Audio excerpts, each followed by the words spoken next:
warahmatullahi wabarakatuh. Waalaikumsalam warahmatullahi wabarakatuh. Bagaimana kabarnya hari ini? Baik, Bu. Oh, Ibu absen dulu ya. Iya, Bu. Andi Nur Fikriya Fatia, Hadir, Bu. Khairul Azwar, Hadir, Bu. Muhammad Aksa Jamal. Hadir, Bu. Oke.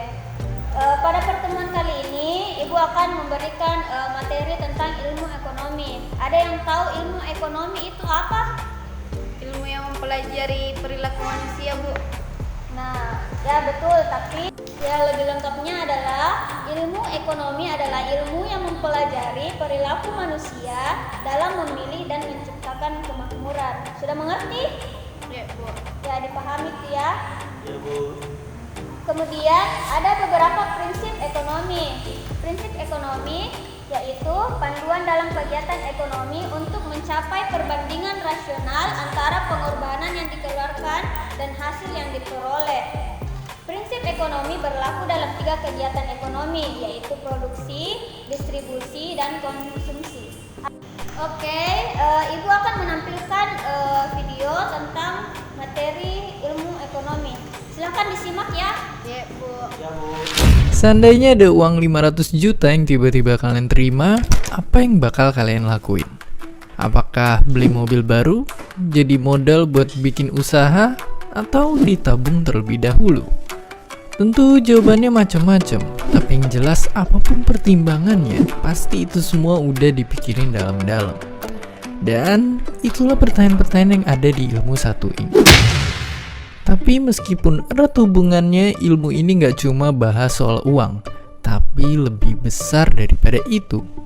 Kita akan belajar ilmu yang sebenarnya ngajarin untuk bikin keputusan terbaik dari berbagai pilihan yang ada.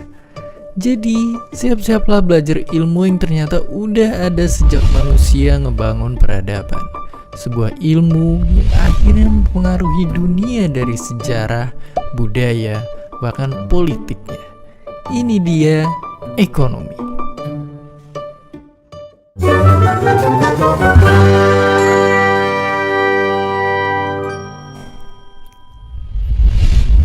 Ilmu ekonomi sederhananya adalah ilmu tentang pilihan.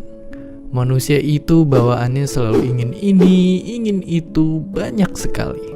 Tapi pastinya nggak mungkin semua keinginan kita tercapai karena tentunya modal yang kita punya pasti terbatas. Mau itu modal uang, modal tenaga, ataupun modal waktu. Keputusan untuk apakah misalnya ini ya sederhananya, apakah kita perlu membangun jalan tol atau tidak?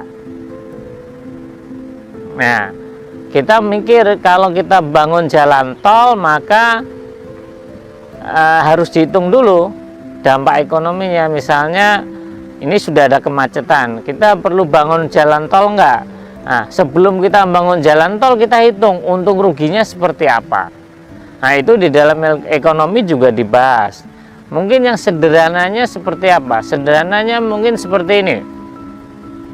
Di misalnya kenapa sih ketika misalnya menjelang lebaran itu harga telur atau daging naik?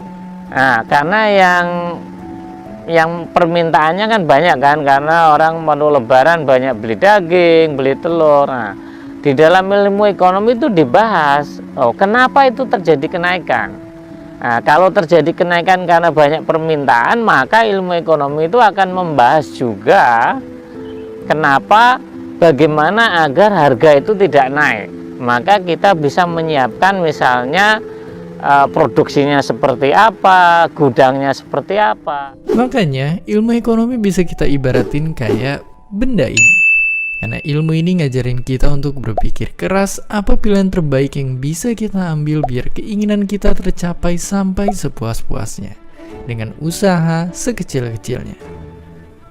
Semua itu dilakukan lewat banyak pertimbangan, mulai dari alasan yang bikin kita pengen ngelakuinnya, sampai apa aja kerugian yang timbul gara-gara ngejar keinginan itu. Dan disadarin atau enggak, dasar-dasar ilmu ekonomi sebenarnya kita terapin setiap hari pas kita dihadapin pilihan.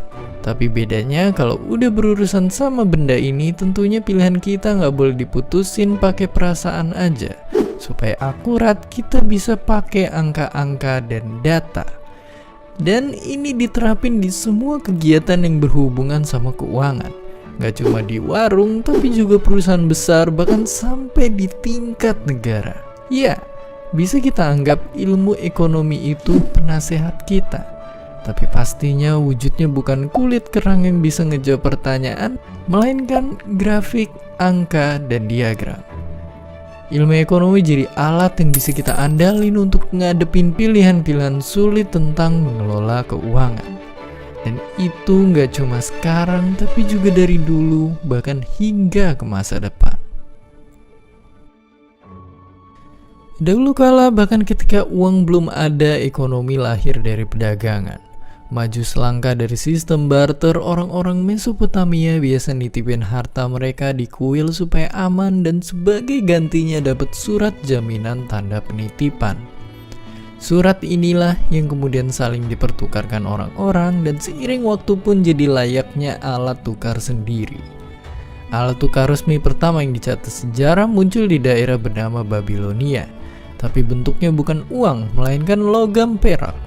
Tiap kali belanja, kita mesti nimbang berat bongkahan peraknya dulu. Barulah di tanah bernama Lydia, uang dalam bentuk koin pertama populer dan bikin kita nggak perlu lagi nimbang-nimbang berat logam atau bingung mastiin apakah logam perak itu murni atau enggak. Sistem inilah juga yang kemudian dipakai Yunani dan Romawi kuno. Kalau uang yang kita kenal sekarang ada wajah-wajah para pahlawan, itu semua berkat raja yang satu ini yang maksa semua orang nerima dipakainya uang tersebut. Karena kalau ada yang nolak, itu sama aja kayak merendahkan sang raja. Sang raja lalu runtuh, tapi caranya bertahan. Tentara yang besar bikin persebaran ekonomi yang kuat.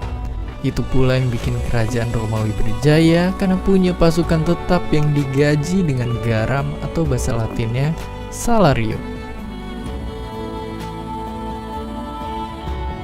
Bahkan saking besarnya pengaruh Romawi kuno dalam ekonomi, uang mereka masih digunakan bahkan sampai berabad-abad setelah kerajaannya udah runtuh. Kemudian kita sampai di abad pertengahan, di kota bernama Florence. Ada keluarga bankir yang jadi raksasa di dunia keuangan. Keluarga de Medici namanya. Berhasil menguasai kekuatan ekonomi berarti punya kekuatan politik. Keturunan keluarga ini kemudian nyebar ke negara-negara Eropa lain, nularin ilmu mereka ke sana. Inilah juga yang jadi penyebab waktu itu Inggris dan Belanda bisa jadi bangsa yang sangat kuat. Orang-orang yang pintar ekonomi di sana didengar suaranya dan jadi penasihat para raja. Saking ngaruhnya, mereka lah yang jadi cikal bakal sistem MPR dan DPR yang sekarang diterapin di banyak negara di seluruh dunia.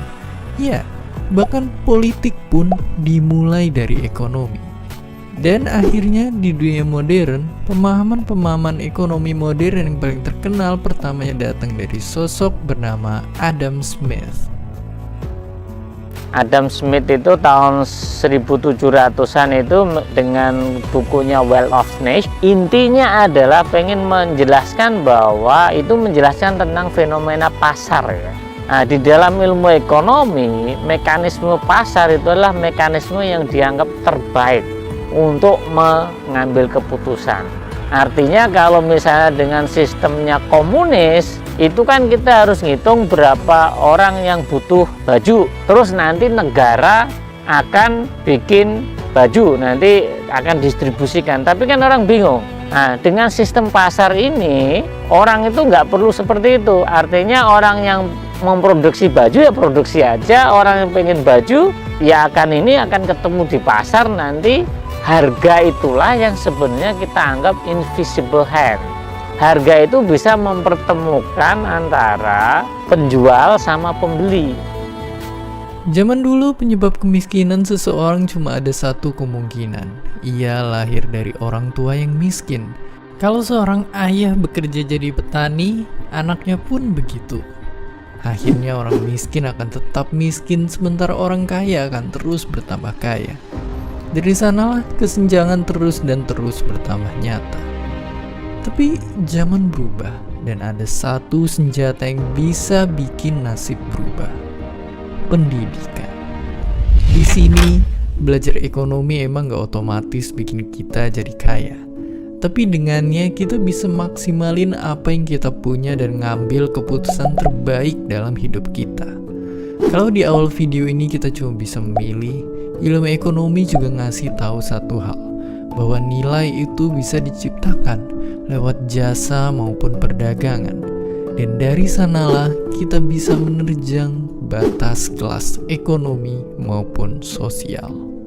Itulah dia ilmu ekonomi yang menjadi alasan suatu bangsa bisa maju sekaligus alasan suatu bangsa bisa hancur kalau nggak pinter gunainnya.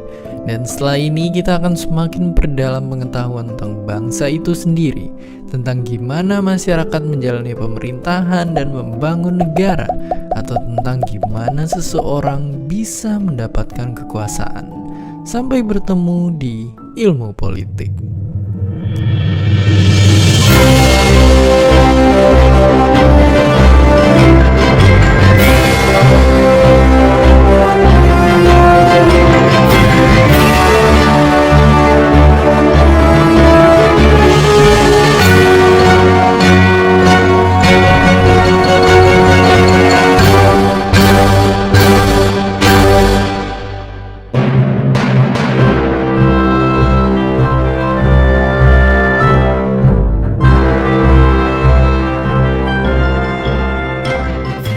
Oke, itu tadi videonya ya anak-anak. Ada yang mau ditanyakan? Tidak, Dalam Bu. materinya? Tidak. Oke, makasih untuk pertemuan kali ini. Semoga kalian diberikan